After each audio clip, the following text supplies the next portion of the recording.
January 23rd, 2020. The Wuhan virus exploded. While Wuhan announced the lockdown of the city, Xi Jinping and her team released a paper stating that the Wuhan coronavirus was of probable bat origin. This was published in Nature on February 3rd. The paper indicated that the Wuhan virus utilized the same key as SARS to gain entry into the human body.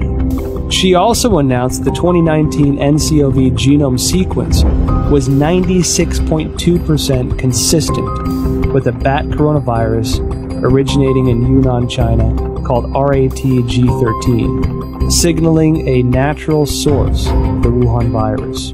However, Xi Jinping's natural origin assertion was doubtful.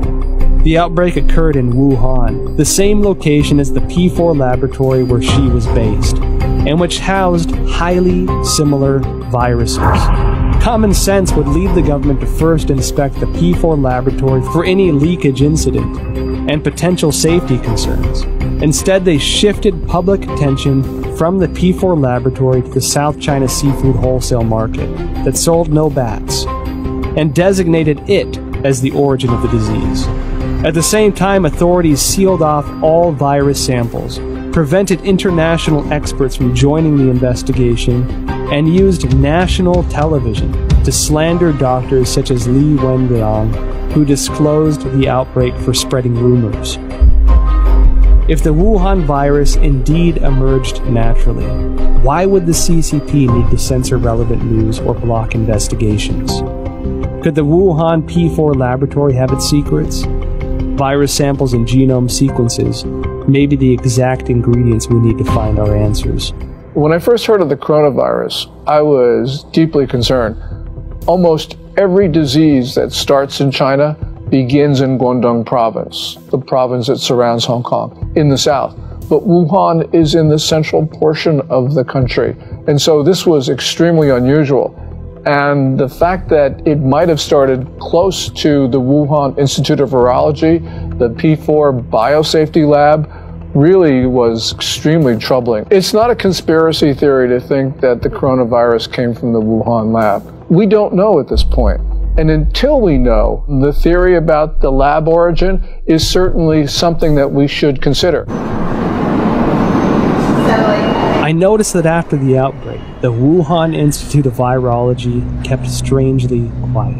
Under normal circumstances, as the nation's highest level of virology research institute, it should be the first one to actively respond when the entire country is working around the clock, attempting to control a disease like this. One that so closely fits the type of viruses its scientists were researching. In contrast, the Institute had a highly visible demonstration on CCTV of their efforts to detect and prevent the outbreak of virus V in pigs of Guangdong in 2018. It should be noted that the Wuhan Institute displayed a series of abnormal events since the start of 2020. January 2nd, an email from the Director General of the Institute to all internal staff was circulated. The subject was Notice regarding the strict prohibition of disclosure of any information related to the Wuhan unknown pneumonia. National Health Commission clearly mandates that all detection, empirical data, results, and conclusions related to this outbreak cannot be published on self-media or social media, nor disclosed to any media, including state media, or collaborative organizations, including any technical services companies. January 21st, a new drug, remdesivir, provided for free by the United States to China for Wuhan coronavirus treatment, was preemptively patented by the Institute. February 3rd, Dr. Wu Xiaohua blew the whistle using his real name that Xi Jinping's haphazard laboratory management may have led the Wuhan virus to leak from the lab. February 4th, Chairman of Docu, Xu Bo, blew the whistle using his real name that the Wuhan Institute of Virology was suspected of manufacturing and leaking the Wuhan virus. February 7th, top biochemical weapon expert of the People's Liberation Army, Chen Wei, officially assumed control over Wuhan Institute of Virology's P4 laboratory. February 14. Chinese leader Xi Jinping called for the inclusion of biosecurity into China's national security framework and to accelerate the introduction of a biosecurity law.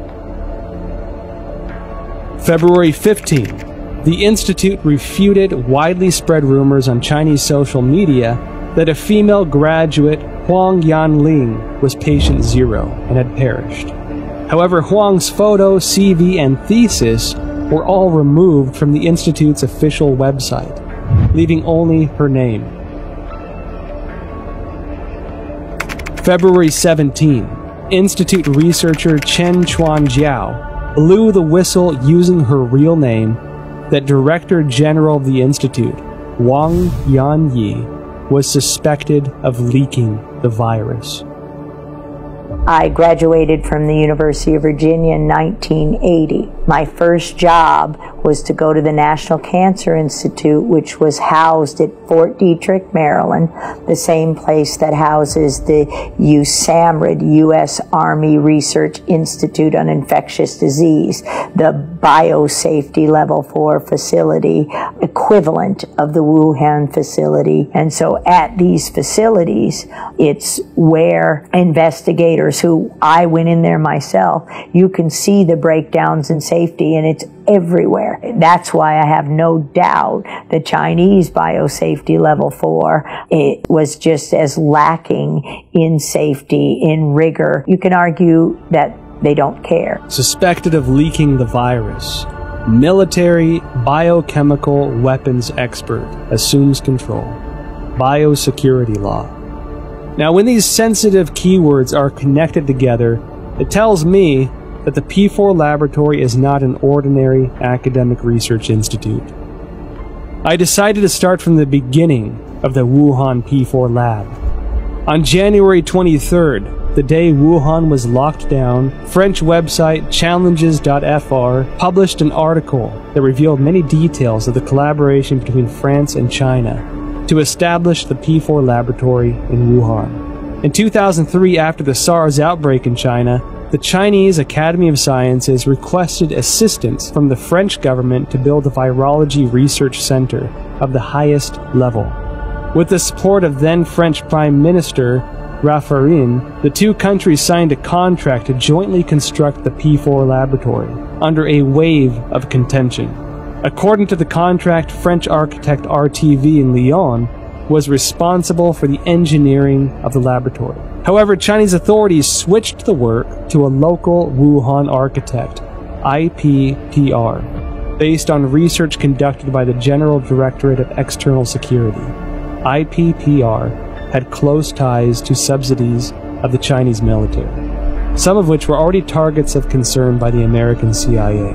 Within the 12 subsidiary departments, there was even a specific military management office. The French delayed repeatedly, given security concerns. It wasn't until 2017 before the Wuhan P4 laboratory was operational, and French security continued to suspect that the Chinese regime was conducting biochemical weapons experiments. Who is the real boss of the P4 laboratory? The Wuhan P4 laboratory was a subsidiary of the Wuhan Institute of Virology, which is managed by China Academy of Sciences. The director of the laboratory was Yuan Shiming, who was also the head of Chinese Academy of Sciences Wuhan chapter. Design and funding for construction were the responsibilities of the ex-vice presidents of the academy, Jiang Mianheng from 1999 to 2011, and Chen Zhu from 2000 to 2007. Jiang Mianheng was the eldest son of ex-CCP leader Jiang Zemin. After Jiang Zemin ascended to power after the Tiananmen Square massacre, his son entered the academy and led the Institute of High Technologies Research and Development. Jiang Mianheng created the Shanghai Institute of Life Sciences, and together with China Academy of Sciences, Shanghai colleges and universities, Shanghai hospitals, military hospitals and research institutions, formed a profit group of life sciences organizations. They controlled China's major life sciences research projects and allocation of massive funding. Jiang Jicheng, son of Jiang Mianheng, is the controlling shareholder of Wuxi AppTec, which in turn is controlling Fosun Pharmaceutical, China's agent for Remdesivir. Effectively, Jiang Jicheng is the kingpin behind the specific medicine for the outbreak. Meanwhile, Chen Zhu is the current president of the Red Cross Society of China, which had faced numerous scandals since the outbreak. In 1999, while Jiang Zemin was in power, the People's Liberation Army published a book, Unrestricted Warfare, in which strategies for a weaker nation to combat a stronger nation are discussed in the context of modern warfare. One of the authors, Qiao Liang, wrote, "After the first Taiwan Strait crisis, we realized that if the Chinese and American military fought head-on, we are at a disadvantage. Therefore, we need a new strategy to help our military tilt the balance of power. This new strategy is called unrestricted warfare, a variety of means beyond all limits, without any restrictions. It could be military related, including guerrilla warfare, terrorism, biochemical warfare, or it could be non-military related, such as drug trafficking, poisoning, environmental destruction, and computer virus dissemination." Israeli expert in biological warfare and former intelligence officer Danny Shoham published a paper in 2015 in India's Journal of Defense Studies. He pointed out that China will not miss, skip, or abandon any highly advanced technology, especially military-related technology. The article noted that China had 12 facilities related to the Ministry of National Defense and 30 subsidiary facilities of the PLA participating in the research, development, manufacturing, testing, or storage of biological weapons. Dr. Francis Boyle, a Harvard PhD famous for drafting the Biological Weapons Anti-Terrorism Act of 1989, clearly expressed, "The novel coronavirus we're seeing here is an offensive biological warfare weapon." The Federation of American Scientists indicated similar concerns in an evaluation report. The organization believed that the CCP possessed advanced chemical warfare projects, including research, development, manufacturing, and weaponizing capabilities. The CCP is usually known to have a proactive biological warfare portfolio, including state-funded and sponsored research activities. I believe they have them. I believe they're developing them. I think they want to be the most advanced nation on earth when it comes to biological weapons. The same as I believe that they do forced organ harvesting. The same as I believe that they have concentration camps for Uyghurs. The way I believe that they have systematically killed millions of Falun Gong. It is the same thing with this regime. You can count on it.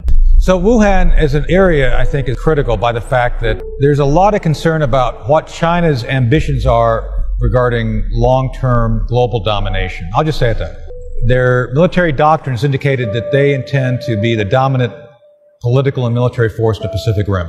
I've talked to senior members of the Trump administration who have had conversations with the senior Chinese generals, and that's what they basically say. It's in their doctrine, too. So we have to examine this new clue. This is one piece of the, Wuhan, biological warfare. Does this mean something to these other things we're already seeing? Because the Chinese have already kind of stated this is their objective. So I think we have to analyze it through that lens. What does this mean to the larger political narrative of what China wants to do to dominate the region and potentially the world? We don't have to speculate about being at war. Last May, the Communist Party, through People's Daily, carried a piece which said that there was a quote-unquote people's war against the United States. They've declared war on us. We have to respond. There is a war. China's told us there's one.